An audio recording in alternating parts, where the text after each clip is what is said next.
Social engineering in cybersecurity refers to manipulating individuals into divulging confidential information, performing actions, or granting access to systems. Instead of exploiting technical vulnerabilities, attackers exploit human psychology to deceive their targets. Social engineering is a significant threat because it bypasses technical defenses and relies on the inherent trust or emotions of individuals. Characteristics of social engineering attacks are psychological manipulation, targeted or opportunistic, disguised intent, and non-technical. Psychological manipulation exploits emotions like fear, urgency, trust, curiosity, or greed. For example, creating a sense of urgency by claiming a bank account will be locked unless immediate action is taken. Social engineering attacks can be either targeted or opportunistic. They might target specific individuals, but they might just cast a wide net to catch any unsuspecting victims.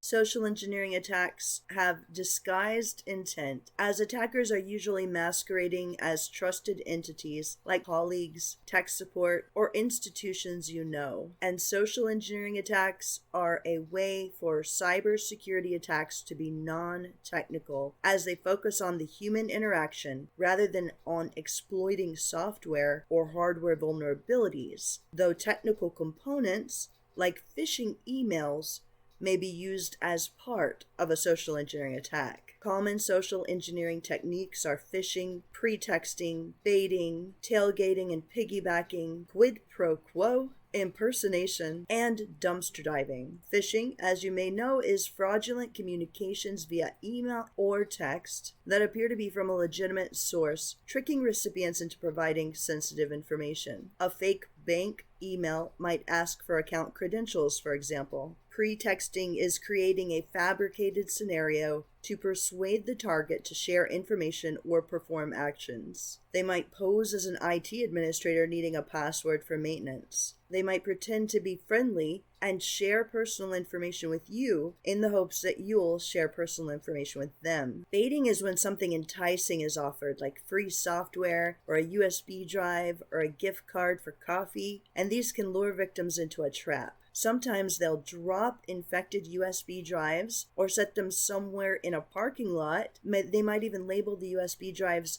confidential with those words on there, with that text of confidential on the USB drive, so that you'll pick it up and check it out, plugging it into your computer and installing malware. Tailgating and piggybacking are two different things, but they're very similar, and they both involve gaining physical access by following an authorized person into a secure area, even though they're not authorized to go in there. This might be somebody forgetting their badge, quote unquote, because they never had a badge to begin with. They might have a bunch of stuff they're carrying and hope that someone will be nice and just let them right on in. Quid pro quo is offering a service or benefit in exchange for sensitive information, like offering to solve a problem with your computer if you provide your login credentials. Impersonation is pretending to be someone that's trusted. It might be a company executive, tech support, or law enforcement. So you might get a phone call and they might pretend to be the CFO of your company and they urgently need you to access the financial data. And then there's dumpster diving, which is just what it sounds like, diving into dumpsters, digging through trash. They'll search through discarded materials of paper records or old hardware, trying to get old computers and try to get sensitive information off of them. They'll try to retrieve passwords and confidential files from company trash bins.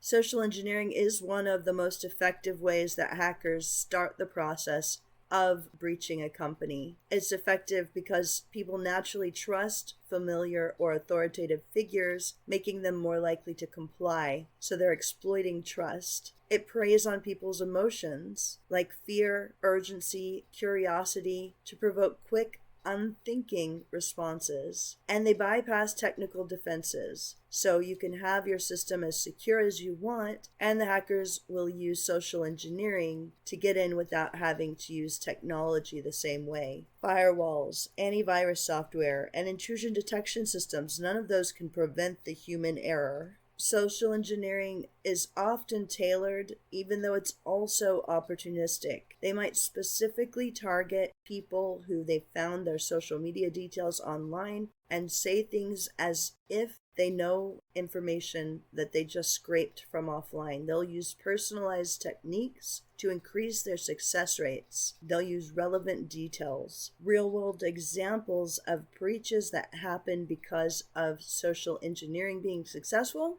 In 2013, you have the Target data breach. Attackers started by using these phishing emails to compromise a heating, ventilation, and air conditioning vendor, and that from there allowed them to infiltrate Target's network and steal 40 million credit card records. In 2020, the hack on Twitter was also where attackers used social engineering, manipulating Twitter employees into providing access to internal tools, and that led to high-profile account takeovers. The RSA Secure ID authentication tokens.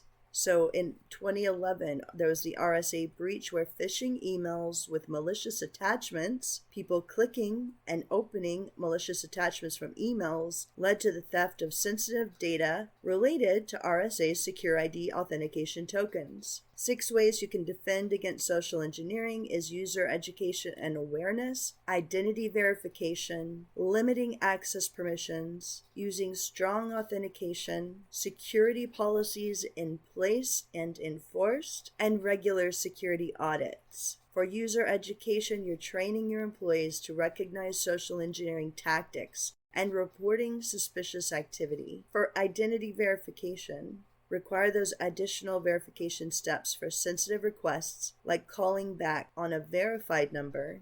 An employee who receives a CEO email needs to confirm the request before they take the actions through a separate communication channel. With access privileges, grant users the least amount of access necessary, the principle of least privilege. A junior employee should not have access to sensitive financial data. Use strong authentication with multi-factor authentication, multiple factors involved, to reduce the effectiveness of stolen credentials or somebody getting tricked into giving away their password. Even if a password is phished, attackers should still not be able to get in because they might not be able to bypass that second authentication factor, like a hardware token. And security policies should be enforced for handling sensitive information, like never share passwords over email or phone, ever. And regular security audits should test for vulnerabilities, conduct penetration tests, and simulate social engineering attacks. Employees should be accustomed to pressing that "this is phishing" button,